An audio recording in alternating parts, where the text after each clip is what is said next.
Capítulo 2.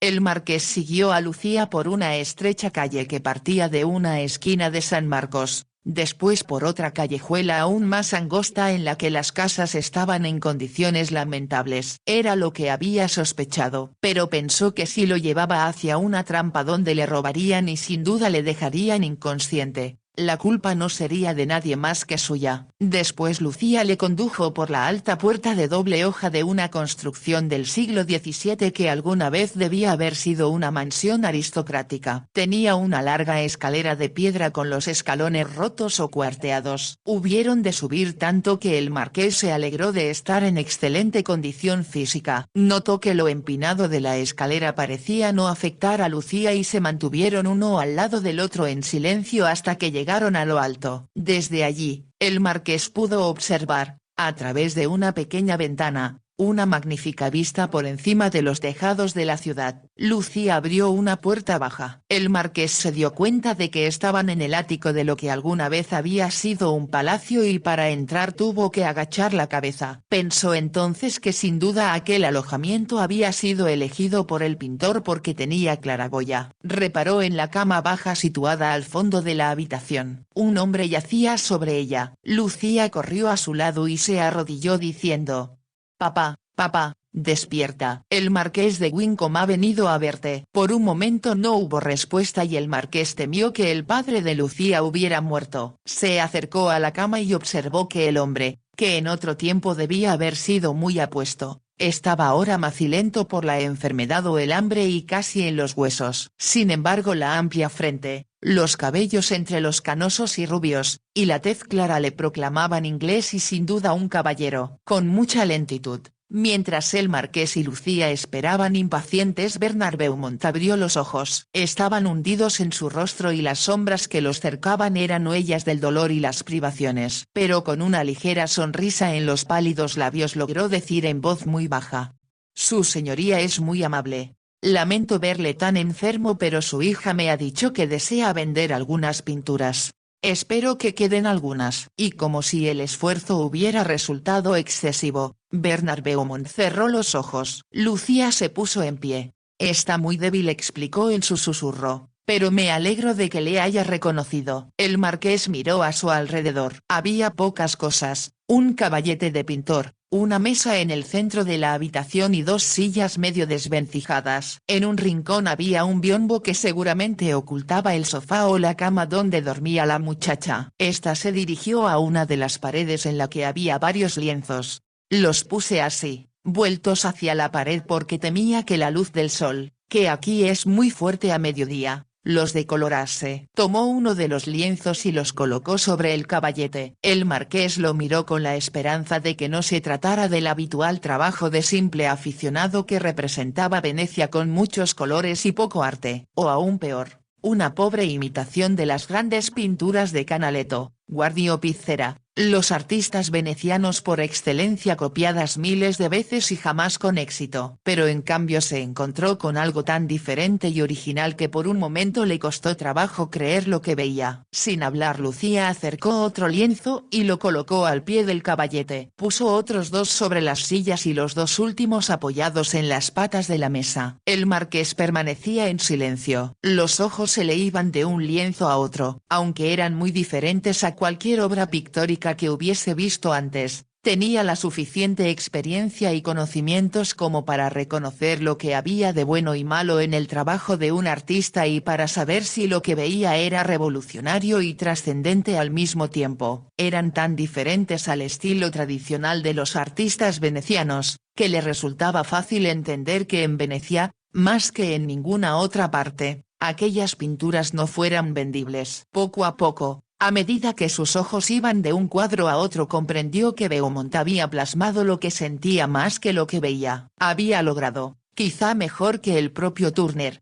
reflejar la luz transparente característica de Venecia y a la vez una impresión de vida que otros artistas habían intentado pero sin lograrlo. Por un instante, como se trataba de algo tan diferente, casi dudaba de su propia capacidad para juzgarlo. Pero llegó a la conclusión de que Beaumont era un genio. Sin embargo, como era demasiado avanzado para su tiempo, sería difícil, si no imposible, incluso para los que se consideraban una autoridad en la apreciación del arte reconocerlo. Solo porque él mismo estaba, en cierto modo, identificado con las pinturas y con lo que Beaumont trataba de decir a través de ellas, podía reconocer lo notables que eran. Era su instinto el que le indicaba que algún día serían aclamadas. Por su mente, lógica y reflexiva, sabía que en la actualidad Beaumont sería recibido con risas y escarnio o, lo que era peor aún, sería ignorado. El marqués se concentró con tanta intensidad en lo que veía y en reconocer la sutileza y el arte de aquellos trabajos, que por un momento olvidó la presencia de Lucía.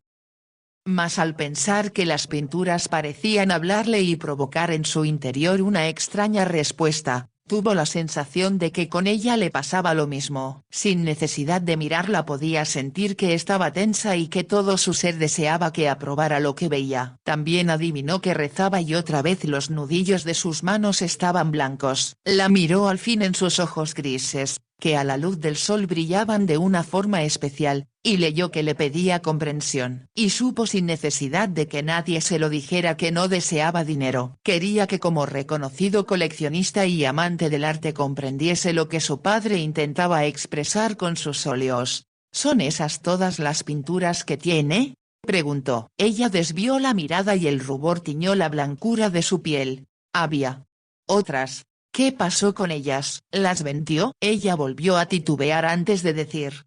Un agente se llevó una, pero no esperaba poder venderla. 2 más las cambié por comida, una al carnicero y otra en un pequeño café donde me dan el pan que sobra al final del día. Como el marqués permaneciera callado, preguntó ansiosa. ¿Le gustan? Creo que lo que me pregunta es si compraré alguna. ¿Lo hará? Compraré estas y también las que pueda recobrar. Por un momento Lucía pareció no comprender. Después el dolor que reflejaban sus ojos se convirtió en luz radiante. Sin duda su padre es un genio, pero dudo que la gente lo reconozca antes de que pasen muchos años. Es demasiado avanzado para su tiempo. ¿Cómo puede comprenderlo? ¿Cómo puede decir algo tan maravilloso? El marqués vio que las lágrimas humedecían sus ojos y los hacían parecer aún más grandes y luminosos. Súbitamente al oír esto, con una inmensa alegría corrió hacia la cama para arrodillarse junto a su padre. Papá, escucha papá, el marqués comprará tus cuadros. Le gusta y dice que eres un genio. Bernard Beaumont abrió los ojos con lentitud.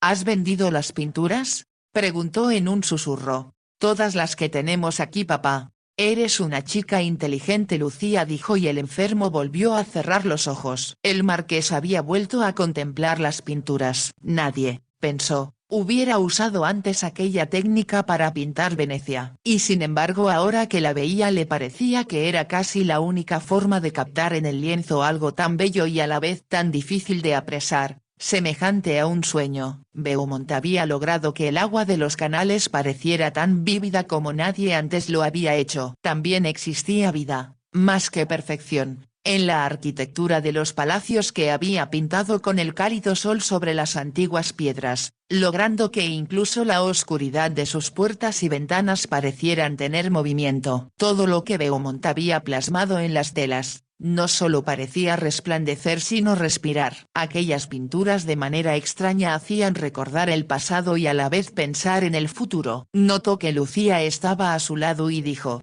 Primero debemos hacer que su padre se reponga, después le llevaremos a Inglaterra. Deseo que pinte mi casa solariega. Vio que la emoción se reflejaba en el rostro de la muchacha y tuvo la impresión de que no encontraba palabras que decirle. Así que añadió.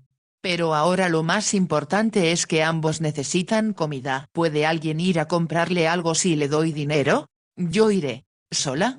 Por lo general salgo muy temprano. Así es como le he encontrado a usted. El marqués comprendió que más tarde una mujer joven y hermosa como Lucía, sola en la calle, sería molestada por los hombres. Permanezca aquí, ordenó. Le enviaré todo lo que necesita. Mañana. Si su padre está mejor, creo que deben mudarse a algún sitio más cómodo. Vio la expresión de temor en sus ojos grises y comprendió que temía salir sola a buscar un nuevo alojamiento, lo que la expondría a malentendidos. Al darse cuenta de que había cometido un error, añadió de inmediato. Déjelo todo de mi cuenta. Yo haré lo que sea preciso. Entre tanto aquí tiene un poco de dinero por si lo necesita. En cuanto a lo que voy a pagarle por los cuadros será mejor que se deposite en un banco. Sacó algún dinero de su bolsillo y lo puso sobre la mesa. No era mucho pero sospechaba que a Lucía le parecería una suma elevada. Notó que miraba el dinero como si no pudiera creer que fuera verdad, imaginando tal vez que desaparecería en cualquier momento. En cuanto llegue a mi casa le enviaré comida y a alguien que recoja las pinturas. También daré instrucciones para que envíen un médico que atienda a su padre. Los médicos de Venecia no son muy buenos. Creo que si tuvieran más experiencia habrían salvado a mi madre. Estoy segura de que lo que papá necesita es alimentos y esperanza. Si usted le proporciona ambas cosas vivirá. El marqués sonrió. Tal vez tenga razón. Nos olvidaremos del médico a menos que me pida que le consiga uno. Entre tanto cuídese y no salga sola a la calle. Me quedaré con papá dándole gracias a Dios por haberme permitido conocerle. No sé cómo decirle cuánto agradezco su bondad. El marqués sonrió conmovido por la emoción que denotaba la voz de Lucía y porque la felicidad hacía brillar sus ojos de una forma que nunca había observado en cualquier otra mujer antes. Casi como para convencerse de que la muchacha era real, volvió a mirar las pinturas y encontró en ellas la misma luz. Una luz reflejada con tal maestría que era casi como si aquellas telas tuvieran una cualidad mágica propia, no del pintor. Por fin el marqués abrió la puerta y bajó la cabeza para salir al rellano. Entonces notó lo sucia y deteriorada que estaba la que en un tiempo había sido una gran escalera y pensó en la paradoja de que allí, oculto en el ático de una antigua casa medio en ruinas, viviera un pintor cuya obra sin duda alguna se proyectaba hacia el futuro. Cuando llegó a la puerta que daba a la callejuela levantó la vista. Desde allí pudo ver el rostro resplandeciente de Lucía. Se le ocurrió que bien podía ser un ángel o la diosa de alguno de los magníficos frescos que decoraban el palacio del Dogo. Ella le hizo una señal de despedida con la mano y entonces cayó en la cuenta de que era humana, pero a la vez tan etérea y translúcida como los cuadros que pintaba su padre.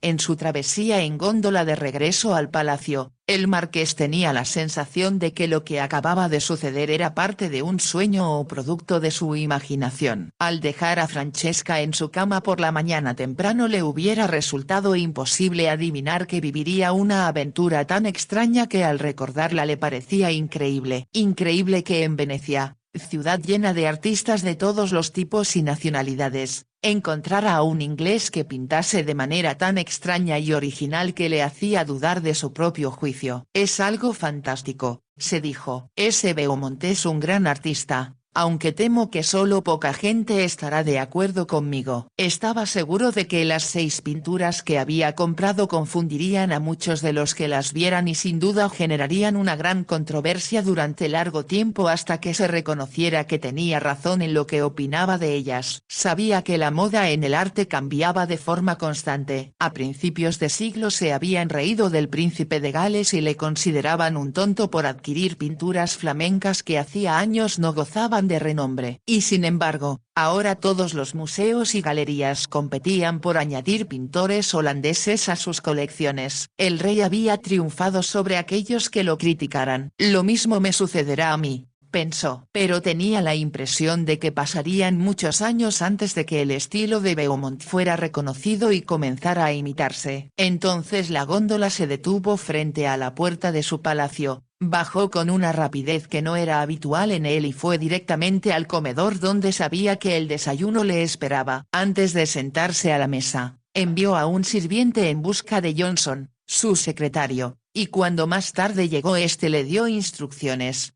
Deseo que la comida se mande de inmediato. No hay tiempo para que prepare platos complicados, lo hará otro día. Dígale que envíe sopa caliente y algo sustancioso. Después le daré nuevas órdenes. Muy bien señor. Mande a Augustino con la comida y dígale que compre todo lo que la señorita Beaumont necesite. Y usted vea si puede encontrarles alojamiento con estudio en la mejor zona de la ciudad. Aunque le miraba con asombro Johnson no hizo preguntas. El marqués siguió diciendo. Como el señor Beaumont está enfermo, necesitará una persona que le atienda, así que por lo pronto mande a alguien de aquí. un hombre de confianza y que comprenda lo que se espera de él. Muy bien señor. El secretario pensó que aunque había recibido órdenes muy extrañas durante los años que llevaba al servicio de alguien tan exigente, lo de ahora sin duda era algo muy especial. Cuando lleguen los cuadros quiero que se cuelguen en la biblioteca. Habrá que quitar lo que hay allí señor. Lo sé. Haga que los guarden con cuidado donde no sufran ningún deterioro. Quiero ver las pinturas que he comprado colgadas en la pared. Cuando el señor Johnson iba ya hacia la puerta el marqués agregó: dígale a Augustino que informe a la señorita Beaumont de que la visitaré esta tarde y también que le pregunte dónde vendió las otras pinturas de su padre y que las compre. ¿Qué precio debe pagarse por ellas señor? Lo que pidan. Nuevamente Johnson se sorprendió. En el tiempo que llevaba trabajando con el marqués se había dado cuenta de que aunque este era muy generoso cuando así lo deseaba, le disgustaba en extremo que alguien intentara aprovecharse de él. Todo el que intentaba abusar de él salía defraudado. El marqués pagaba lo que era justo y correcto, pero nada más. Era la primera vez que daba carta blanca para la compra de algo. El marqués salió del comedor más tarde que de costumbre, por lo tanto no se sorprendió cuando al dirigirse a la estancia donde se colgarían las pinturas oyó pasos ligeros tras él. Se volvió para esperar a Francesca, que aparecía exquisita con su cabello oscuro, muy bien peinada bajo un moderno sombrero adornado con plumas de avestruz verde esmeralda. Esmeraldas eran las piedras que brillaban en sus orejas y el marqués recordó que le había prometido un collar a juego con ellas. Sus ojos oscuros resplandecían entre las pestañas hábilmente maquilladas, y sus labios rojos, siempre listos para recibir sus besos, le sonreían provocativos. ¿Por qué me has abandonado cuando aún dormía?, le reprochó al marqués en tono de queja y de cumplido al mismo tiempo.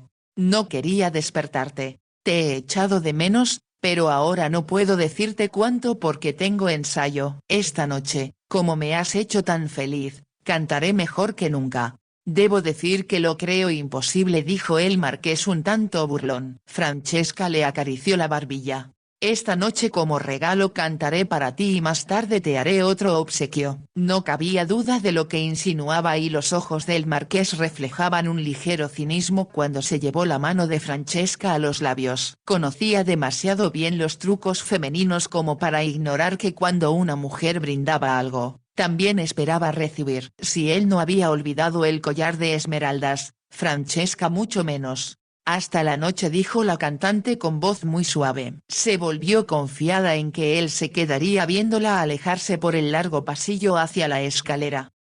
Y él así lo hizo, pero el movimiento de su elegante y costoso vestido inesperadamente le hizo pensar en que cuando Lucía avanzaba delante de él con sus pobres y gastadas ropas, sus pies parecían no tocar el suelo. Cuando subían por la alta escalera hacia el ático se hubiera dicho que flotaba sobre los escalones como si tuviera alas en los pies. Una razón era que estaba emocionada porque había accedido a acompañarla. La otra, que era tan ligera por la falta de alimento que el marqués, de forma poética, pensó que podía posarse sobre un pétalo de rosa sin maltratarlo. Antes que Francesca desapareciera de su vista, ya estaba pensando en lo que debía encargar a su cocinero que preparase para devolver las fuerzas al hombre que moría por inanición. ¿Por qué razón habrán llegado a ese extremo?, se preguntó. Durante toda la mañana pensó en el artista y su hija. Poco antes del almuerzo se enteró de que Augustino había regresado con las pinturas y tomó la nada habitual decisión de bajar hasta la entrada de la casa para supervisar cómo las descargaban de la góndola, bien envueltas en cubiertas de lino que Johnson había tenido el buen tino de preparar. Las subieron a la biblioteca y mientras esperaba que las desenvolvieran el marqués sintió un súbito temor de haberse equivocado. Temió que la luz del ático, o la propia Lucía le hubieran engañado, provocando que emitiera un juicio falso y que ahora al ver las obras con nueva luz y diferente perspectiva descubriera que no eran lo que pensaba. Cuando Johnson quitó la cubierta del primer cuadro comprobó que su instinto no le había fallado. Eran fantásticas. No existía otra palabra para describirlas y aunque sabía que poca gente estaría de acuerdo con él, por un golpe de suerte había descubierto una nueva estrella en el firmamento del arte. Cuando terminó de decidir dónde se colocaría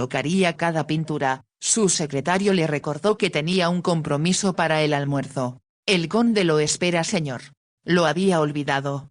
Miró su reloj y lanzó un suspiro. Supongo que será mejor que me vaya. Haga que cuelgue en los cuadros donde he indicado Johnson. A la vuelta le diré cuánto pienso pagar por ellas y dónde habrá de ingresarse el dinero. No esperó la respuesta del secretario y se dirigió a su habitación para cambiarse de levita. Su señoría se vistió solo esta mañana, le reprochó Evans, su ayuda de cámara. Como llevaba muchos años a su servicio, le contrariaba que su amo se las arreglara sin él. Tenía prisa por salir a respirar aire fresco. Es que su señoría echa de menos las cabalgatas. No creo que pueda sentirse feliz en un sitio donde no tiene caballos. Tiene razón. Por eso cuanto antes regresemos a Inglaterra mejor. No creo que su señoría quiera perderse las carreras cuando tiene en su cuadra por lo menos 3 ganadores. El marqués sabía que Evans le tentaba por interés propio, pero a la vez debía admitir que realmente añoraba sus cabalgatas y el ejercicio que solía realizar cuando estaba en Inglaterra. Evans no volvió a hablar, pero el marqués tenía la sensación de que le pedía algo y pensó con fastidio que aquel día la gente parecía no hacer otra cosa. Primero Lucía, después Francesca y ahora Evans. Es una lástima que no me dejen en paz,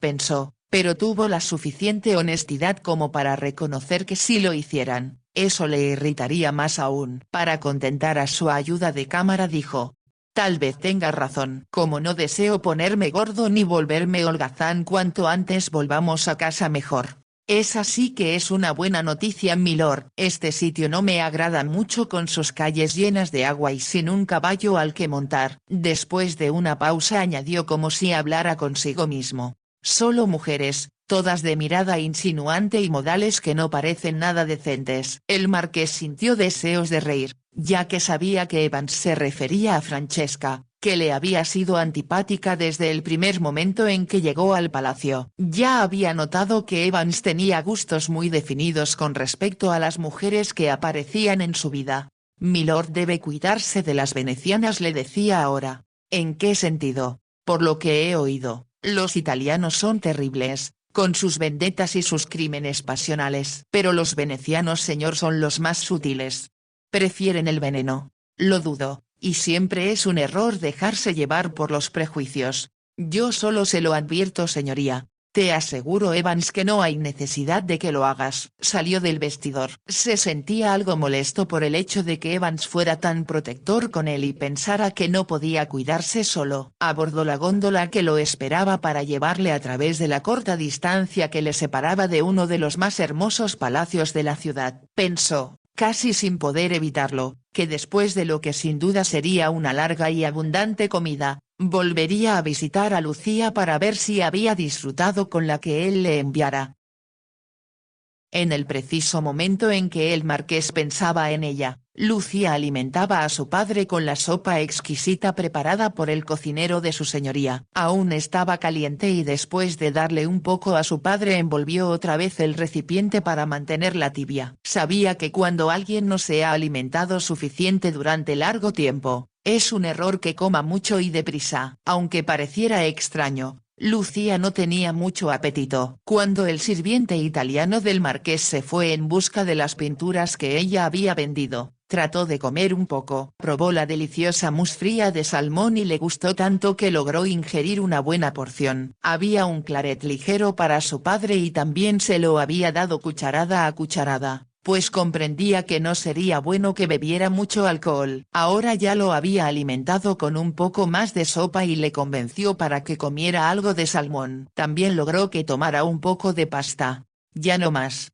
logró decir él. A Lucía le pareció que ahora su rostro tenía mejor color. Con comida como esta, papá, pronto te repondrás y podrás pintar para el marqués. Eso es lo que él desea. Como no obtuvo respuesta, le miró temerosa. Estaba tan quieto que le pareció que se le iba la vida sin que ella pudiera hacer nada para impedirlo. Después se dijo que se preocupaba en vano. El marqués había llegado hasta ellos como un ángel de bondad y ahora todo sería diferente. Tal vez hasta podamos quedarnos en Venecia, pensó, ya que papá prefiere pintar aquí mejor que en Inglaterra. Y con un estremecimiento, Comprendió que en ningún lado se sentiría segura si no estaba con él. Desde que enfermara había tenido que arreglárselas sola, descubriendo los peligros que acechaban en cada portal, en cada puente y en cada callejuela. Los hombres de Venecia parecían acecharla en cada sombra. Si antes ni siquiera reparaba en ellos cuando iba con su padre, ahora era muy consciente de su presencia, y todo su cuerpo se estremecía cada vez que alguno se le acercaba. En cierta ocasión uno la había perseguido y logró escapar solo porque pudo correr a mayor velocidad que él. Tiró la bolsa de comida que llevaba, cuya compra la había entretenido más de lo que suponía, por lo que la mañana ya estaba un poco avanzada cuando regresó. Cruzó a todo correr el puente del canal más cercano a su casa, entró en el portal y subió la escalera antes de que su perseguidor viera dónde se había metido. Al llegar a la puerta del ático se detuvo para oír si iba tras ella, y cuando comprendió que no era así se sintió aliviada. Permaneció allí, temblorosa y sintiendo como si todo diera vueltas a su alrededor. Decidió que no debía preocupar a su padre contándole lo sucedido. Tardó cerca de 5 minutos en recobrar la calma. Cuando por fin logró respirar con naturalidad, entró en la habitación donde inventó un pretexto para justificar su tardanza y la falta de comida que había ido a comprar. Como no podía salir si no era muy temprano, tampoco le era posible vender los cuadros, ni siquiera mendigar como había tenido que hacerlo en 1 o 2 ocasiones para conseguir dinero con que pagar el alquiler. Y ahora que veía los billetes junto a la mesa, apenas podía creer que estaba en situación de pagar todo lo que debía, y sobraría lo suficiente como para vivir con cierto desahogo por lo menos 2 semanas. Pero recordó que el marqués les pagaría los cuadros y pensó que, aunque su padre deseara quedarse, deberían volver a Inglaterra. Aunque sin perturbarle, he de hacerle comprender que no puedo ni salir sola a la calle, se dijo. Su padre aún la consideraba una niña y además no tenía idea de lo peligroso que era para una mujer andar sola por las calles de Venecia. En ocasiones temía dejarle solo y al mirarse en el espejo roto que había en un rincón del cuarto se preguntaba cómo podría conseguir parecer fea y vieja. Pero temía que no era solo su rostro lo que tendría que alterar,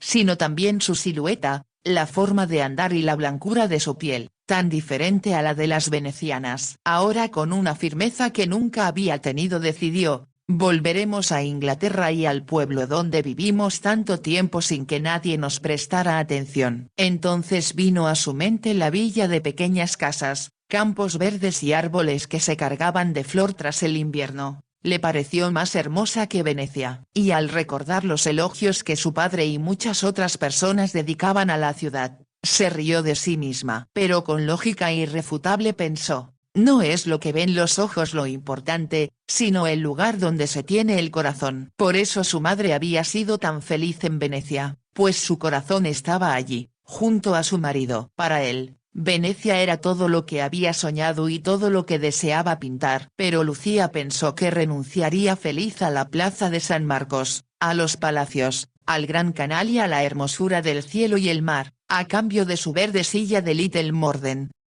Para ella el estanque y su casita rodeada de arbustos en flor era más admirable que el palacio del Dogo. Después se dijo que había cometido un gran error al no confiar en que Dios, su madre y su ángel de la guarda la protegían. Ellos la habían enviado aquella mañana a la plaza de San Marcos a la hora exacta en que podría encontrar al marqués, solo ante una mesa de café. Había comprendido como si se lo dijera una voz celestial que era la oportunidad de hablar con él. Recordaba con toda claridad la primera vez que lo había visto. Fue en una carrera de caballos con obstáculos organizada por el duque de Madresfield, a quien pertenecía la villa de Little Morden. Como la señora Beaumont pensó que divertiría a Lucía, le sugirió a su marido, demasiado inmerso en su pintura para interesarse por nada más, que deberían ir a presenciar la carrera. Él la miró con el ceño fruncido. ¿No crees que será arriesgado, cariño? No necesitamos acercarnos a donde estén el duque y sus amigos. Podemos ver a los jinetes cerca de la meta. Él asintió con la cabeza.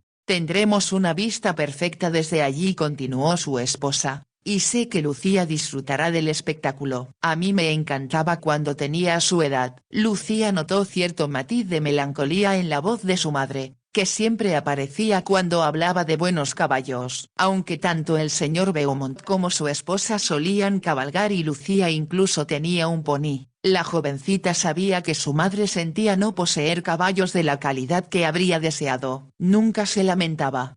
Pero algunas veces cuando hablaba de cómo cabalgaba de niña el brillo de sus ojos y su tono de voz eran muy reveladores. Fueron a la carrera y viendo a los jinetes que se acercaban velozmente hacia ellos para saltar el obstáculo, situado enfrente de donde se hallaban sentados, Lucía había notado que uno de ellos era notable. No era solo porque iba en cabeza, sino también porque montaba mejor que ninguno, hasta el punto que parecía formar parte de su cabalgadura. Saltó la valla con gran facilidad y cuando su caballo tocó tierra volvió la cabeza para mirar a los que le seguían. En su rostro había una sonrisa de confianza que le indicó a Lucía que ganaría la carrera sin problemas. A partir de entonces mantuvo los ojos fijos en él y cuando saltó otro obstáculo unos metros más allá su madre dijo: «Es el Marqués de Wincombe». Leí en el periódico que ganó una medalla por el valor demostrado durante la guerra de Waterloo. Es muy buen jinete, mamá. De familia le viene. Entonces intervino su padre. «Volvamos a casa. Quiero continuar mi cuadro y me deprime, cariño, saber que lamentas no poder saltar esos obstáculos ni montar caballos tan buenos. Te equivocas». «Sabes que no lamento nada», se apresuró a decir ella, inclinándose hacia su marido para besarlo en una mejilla. Los ojos de él resplandecieron y se disipó su expresión de ansiedad al preguntar: «¿Lo dices en serio? ¿Es verdad?